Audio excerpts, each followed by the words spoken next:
Mizzou, the shocker of the SEC, currently sitting at 5-0.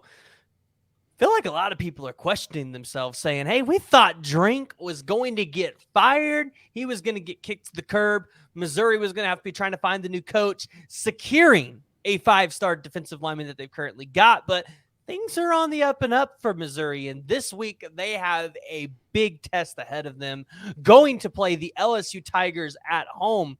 But today, I am joined by Jay with Unfair Sports to talk about this game, break it down a little bit. Jay, go ahead and tell the people where they can find you. Hey, you know where to find me. Unfair Sports. Search for me on YouTube as well as where podcasts to download and listen to. PG, what's going on, man? Not a lot. I am ready for OU Texas this weekend. But where that might be the headliner game of the week, there is some underrated games. And one of those is the one we're going to talk about today, LSU versus Missouri. And I don't feel like we had this one on our bingo card to look at the beginning of the year because we expected Missouri to not be very good. But right now, in total defense, terms of yards per game, Missouri's sitting at number 30. Number 30 in total defense. Remember, last year, they were at number 36. So they're building out that defense from last year. Not to mention on offense, they got a couple weapons. They got one through the transfer portal from Oklahoma and Theo Weiss. Brady Cook is completing over 74% of his passes. Missouri is sitting at 5-0. They've got the LSU Tigers coming into Columbia. And if they win and they go to 6-0 after this week, I feel like a lot of the people are going to be looking at Missouri and going, what's going on out there? What's Drink doing? So kind of want to get your thoughts before we dive into the game. Just what's your reaction to Missouri being 5-0 this late in the season?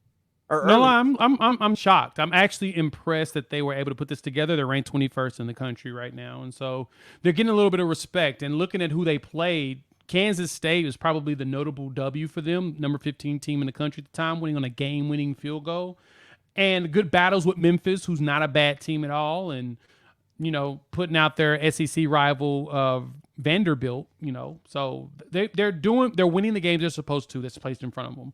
Now the gauntlet starts. They got LSU this week. They go travel to Lexington and play Kentucky. Then South Carolina comes to town, and they travel to Georgia, and then Tennessee comes to town, and then they wrap up with Florida and Arkansas.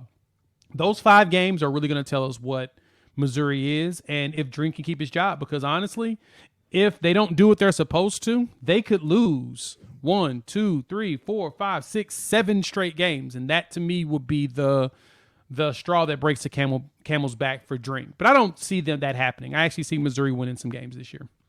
Yeah, and Missouri's been impressive so far. So they've got LSU coming to town. Currently, the line is set at LSU at -6 points, but they got the over-under here at 64.5. So when you're looking at this game, what is it going to take for Missouri to beat the LSU Tigers? Because LSU Tigers, they got a pretty explosive offense. And although their defense hasn't been there yet, I'm assuming at some point the LSU defense is going to show up.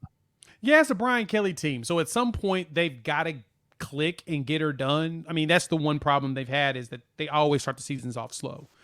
It's just been a Brian Kelly thing or for some weird reason. But if they can go through and show that out and do that portion of it and come out early, what Missouri's going to need to do is stop Jalen Daniels. Jalen Daniels is definitely a Heisman candidate, just like you've mentioned before. I agree with you. Jalen is really, really good. And the big thing for them is those 2 losses hurt. They can come out there with 10 wins, and he keeps putting up the numbers he's putting up. He's going to be in the conversation. Now, I don't think he makes it to New York. There's too many Pac-12 quarterbacks right now that are just burning the world with their statistics and the way they're playing. And there's one in the Big 12 that, might start shocking people in the next 6 weeks. But for right now, Jalen Daniels is the problem. If Missouri wants to win this game, they've got to stop him. They got to contain him. You can't let him move around the pocket too much. You got to keep pressure on him. And you can't give him time to find those wide receivers. If he finds one of those wide receivers, it's a done deal. No, 100% agree with that. And I think one of the things for Missouri is you got to be able to figure out how to take Harold Perkins out of the game, because you have done really well so far this season getting that ball to Luther Burden, whether it's in the backfield or putting him in the slot. And I feel like with him and Weiss, that's going to be a point of emphasis for Harold Perkins this weekend. Don't let those guys beat you in the slot game. And then additionally, coming out of the backfield, Harold Perkins is going to clean up whatever hole is created on that defensive line. So if you're Missouri, you can't let Harold Perkins beat you. If you can take Harold Perkins out of this game, should be pretty smooth sailing for Missouri. No, yeah. Offensively, Cook's got to continue to be as poised as he's been all season. I mean, he's completing 70-something% of his passes. He's looking like he's comfortable. Out there, 74.5. He's thrown for 1,400 yards. He's got 11 touchdowns and 0 turnovers.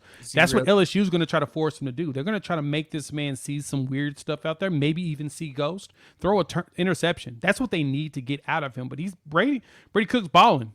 Even with a little bit of injury that he's been dealing with, he's averaging over 10 yards a pass, and he's putting the ball in the right spot. Now he's been sacked 9 times, got to cut that down. But as long as he get rid of that ball, Missouri has a really good chance of making LSU pay. Yes. So I kind of look at the team stats here, and I look at Missouri getting about almost 100 more total yards a game than Mizzou. And then I look at the yards allowed, and I see Mizzou being a little over 100 yards better than LSU. And I kind of look at it and I go, all right, well, that 100 yards is pretty much going to cancel each other out. Missouri, they're not putting up a whole lot of points. I think the most that they've put up this season is 38 points, and that was against Vandy.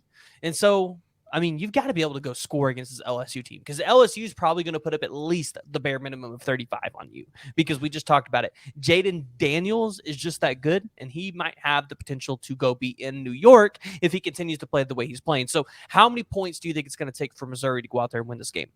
If Missouri wants to win this game, they're going to do what Ole Miss did. They're going to score like 50-some points.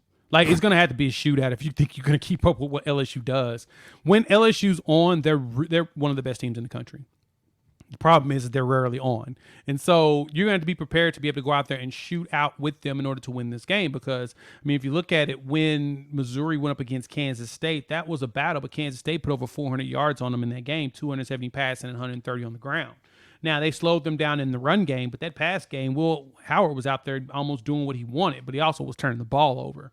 So that interception. So the bigger thing for Missouri is that they've got to make sure that they cannot allow the third down efficiency of 8 for 17, which they did for Kansas State, which was like 48-something% in that game, and then not be efficient themselves. They were 3 for 13 in that game. To be honest, they should have lost that game to Kansas State.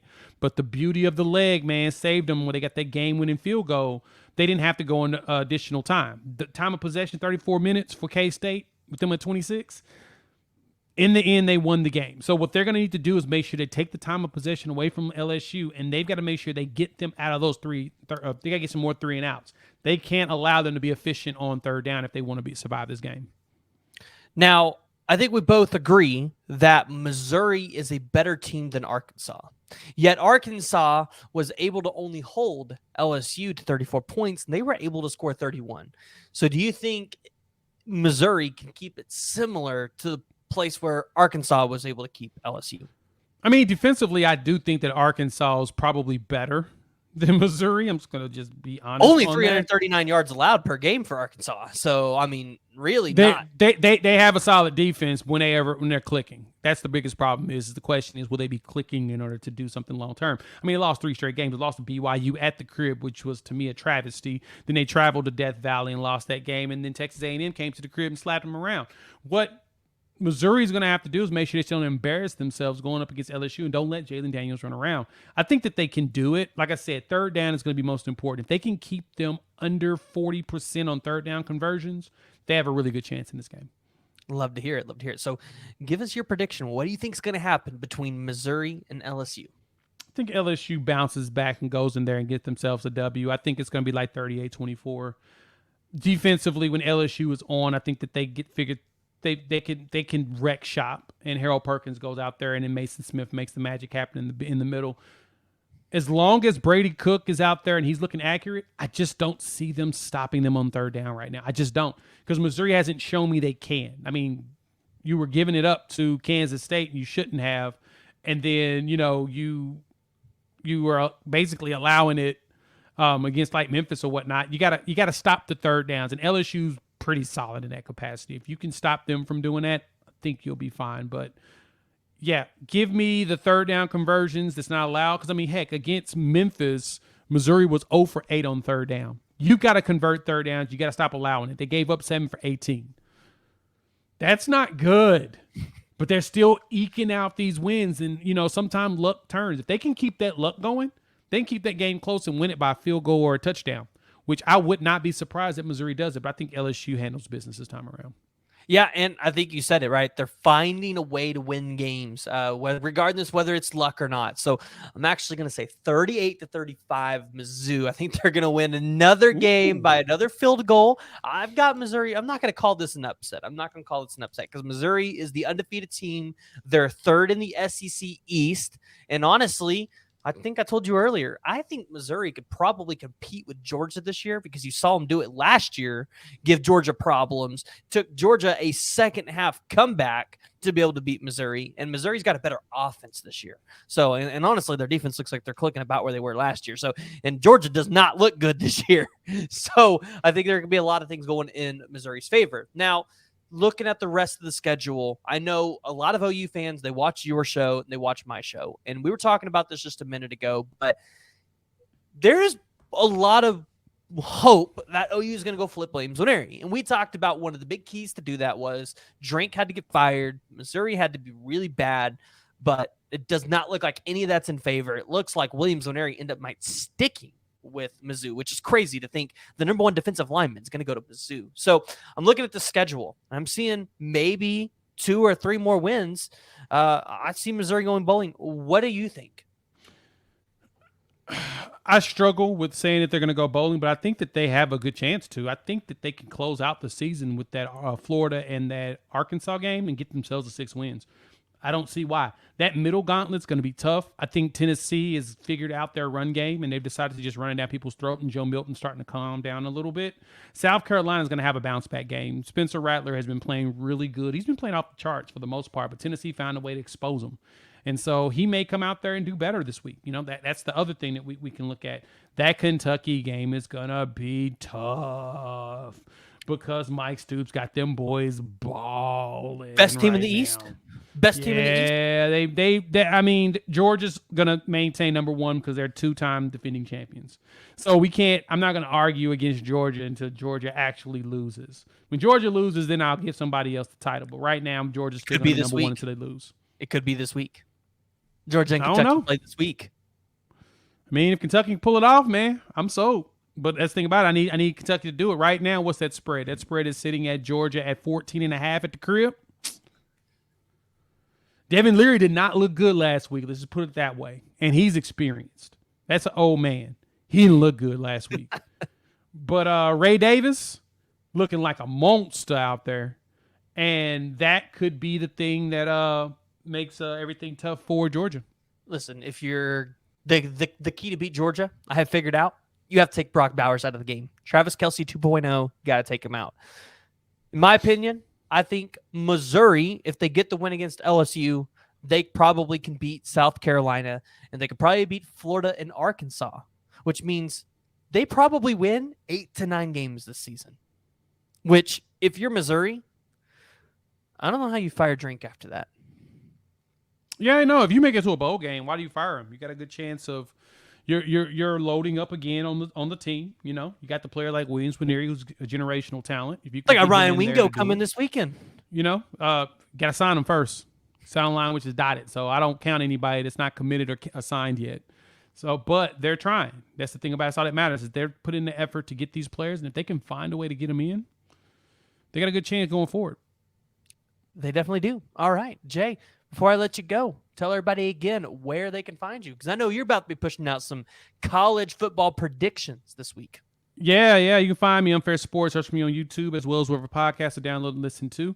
Also, on Fridays, I do a prediction roundtable on Bleacher Report with a few other content creators. So check out the Bleacher Report app, or you just follow me on Twitter or X, whatever it's called nowadays, Unfair Sports. Always tweet it out before the game. You can see where we are rankings and standings wise, and yeah, we can go from there.